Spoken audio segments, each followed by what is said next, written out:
Comentario capítulo 17. Este largo capítulo trata sobre el último rey de Israel y cómo él condujo al reino del norte al cautiverio.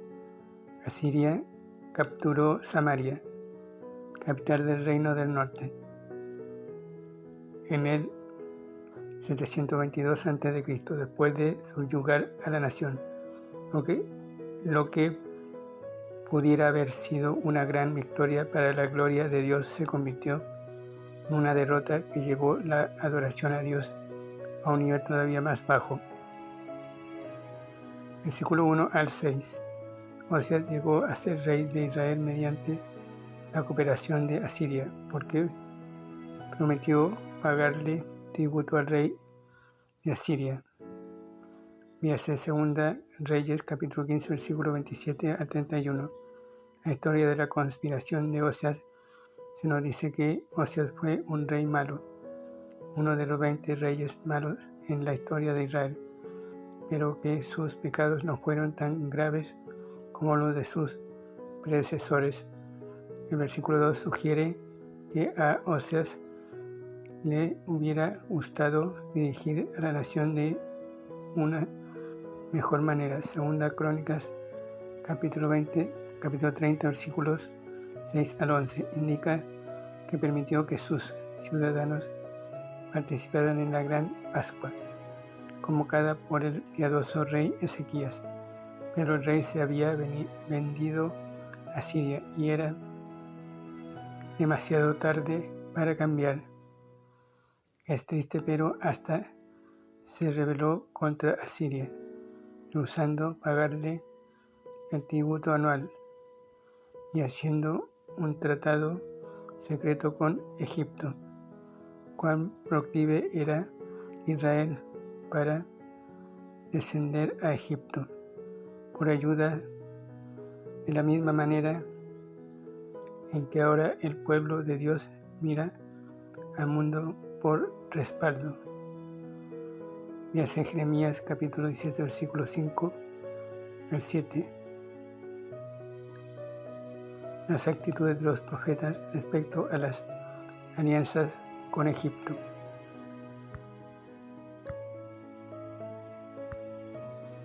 Asiria no tomó a la ligera la rebelión de Oseas. Sus ejércitos aplastaron al reino del norte y al final convergieron sobre la ciudad de Samaria. Era una ciudad fuertemente fortificada, así que llevó 3 años a Asiria capturarla.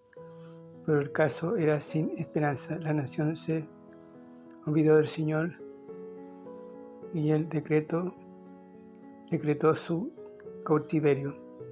El método de Asiria era llevar a su país a los mejores ciudadanos, entonces colonizar la tierra capturada con extranjeros de otros países subyacentes. Así que después de 250 años de constante pecado y rebelión, el enemigo llevó al cautiverio a la nación de Israel, el reino del norte, y se dejó un espacio desierto de vergüenza y derrota. Si Jeroboam, el primer rey de Israel, hubiera andado en los caminos del Señor y guiado a su nación a obedecer la ley, la historia de Israel hubiera sido diferente. En lugar de eso, vemos a Jeroboam desobedeciendo al Señor y conduciendo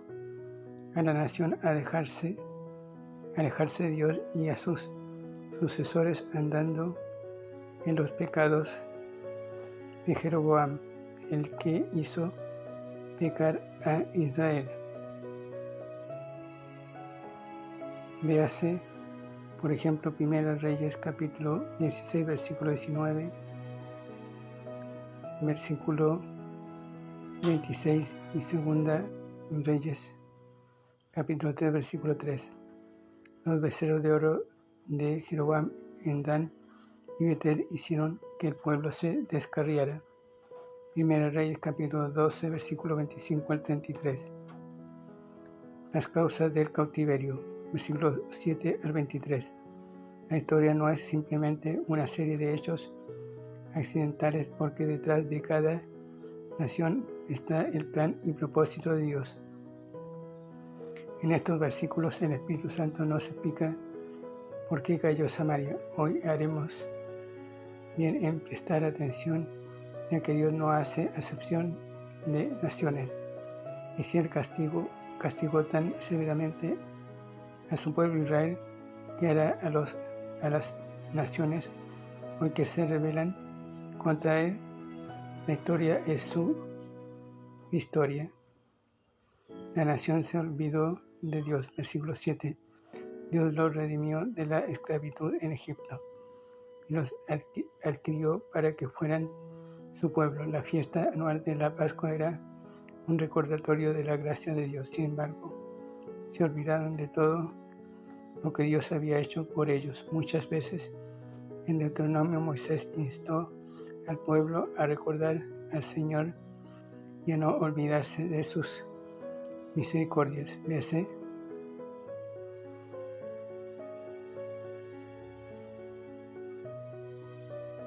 la nación desobedeció secretamente. Versículos 8 y 9. Dios les advirtió que no se mezclaran con las naciones paganas en Canaán. Deuteronomio 7. Sin embargo, Israel secretamente desobedeció.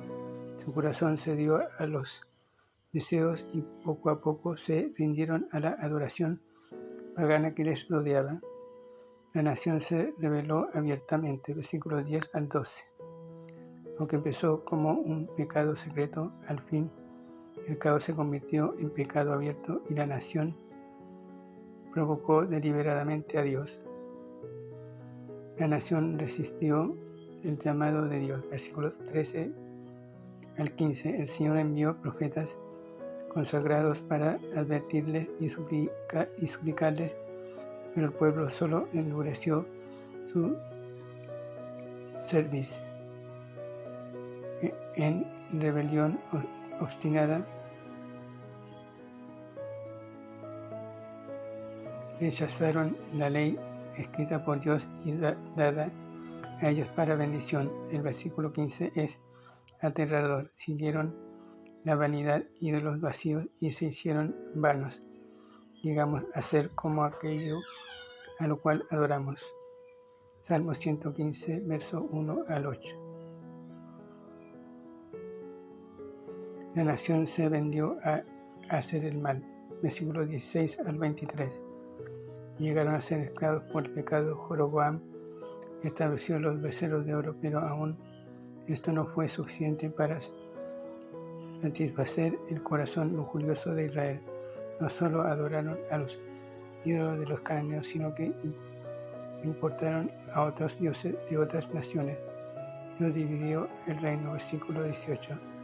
Dejando a la familia de David que gobernara en Judá, pero entonces incluso Judá cayó en el pecado. Dios entregó la nación a los saqueadores. Versículo 20. Tanto dentro como fuera de su tierra, sus reyes les robaban y sus enemigos les atacaban. Dios le advirtió mediante los profetas que el juicio vendría, pero el pueblo ciegamente fue de pecado en pecado. El Antiguo Testamento menciona 20 reyes de la nación de Israel, todos malos. Llevó 250 años para que el reino de Israel cayera en la ruina. Oyeron a profetas como Elías, Eliseo, Amós, Oseas e Isaías, y sin embargo rehusaron doblar sus rodillas ante el Señor. No hay cura para la apostasía. Todo lo que Dios puede hacer es juzgar y luego tomar un remanente creyente y empezar de nuevo.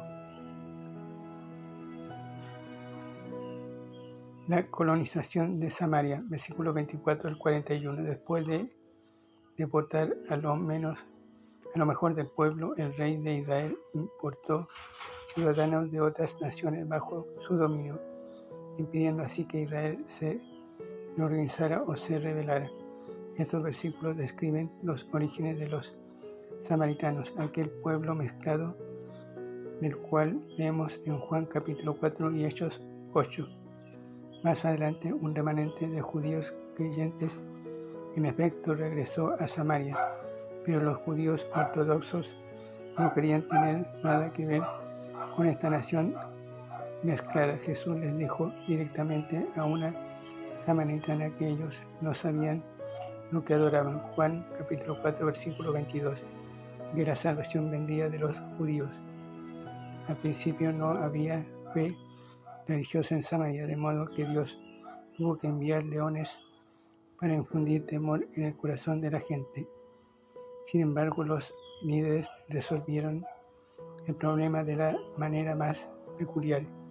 Importaron un sacerdote judío, aprendieron la senda del Señor y entonces hicieron que el pueblo adorara tanto a Jehová como a sus dioses nacionales.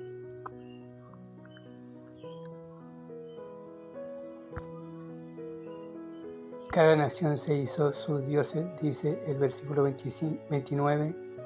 Este fue el movimiento ecuménico del Antiguo Testamento. Nótese la repetición de la frase temieron a Jehová, versículo 25, 28, 32, 34, 41. Temieron a Jehová como el Dios de la tierra, versículo 27, pero adoraban y servían a sus dioses, versículo 33. Su adoración a Jehová era una formalidad vacía, una expresión solo externa de lealtad. Su verdadera adoración era tributada a sus propios dioses paganos. Jehová no era sino otro dios en su colección de deidades. En otras palabras, después de ver la pesada mano del juicio sobre la tierra, el pueblo que quedó persistía en desobedecer al Señor. A fin de cuentas, este cáncer de idolatría se esparció a Judá y en el 586 a.C. los babilonios capturaron y destruyeron Jerusalén. Un remanente regresó con Esdras y Nehemías y la nación empezó de nuevo a florecer. Pero cuando Dios envió a su Hijo a su pueblo, le rechazaron y una vez más el juicio divino tuvo que caer. En el año 70 después de Cristo, Jerusalén fue destruida y la nación esparcida por todo el mundo. Bendita es la nación cuyo Dios es Jehová. Estos trágicos sucesos en la historia de Israel deberían hacer que los ciudadanos cristianos teman por su país y oren por sus líderes. Los líderes impíos producen generación de ciudadanos impíos, versículo 41. Los sacerdotes que contemporizan alejan aún más de Dios a los adoradores. Cuando se rechaza la palabra del Señor, versículo 34 a 38, no hay esperanza para el futuro de la nación. Puede haber una extensión de la misericordia de Dios. Soportó a Israel 250 años, pero al fin y al cabo el juicio debe caer. No hay cura para la apostasía. Una vez que el pueblo de Dios se ha alejado, finalmente el Señor debe juzgar.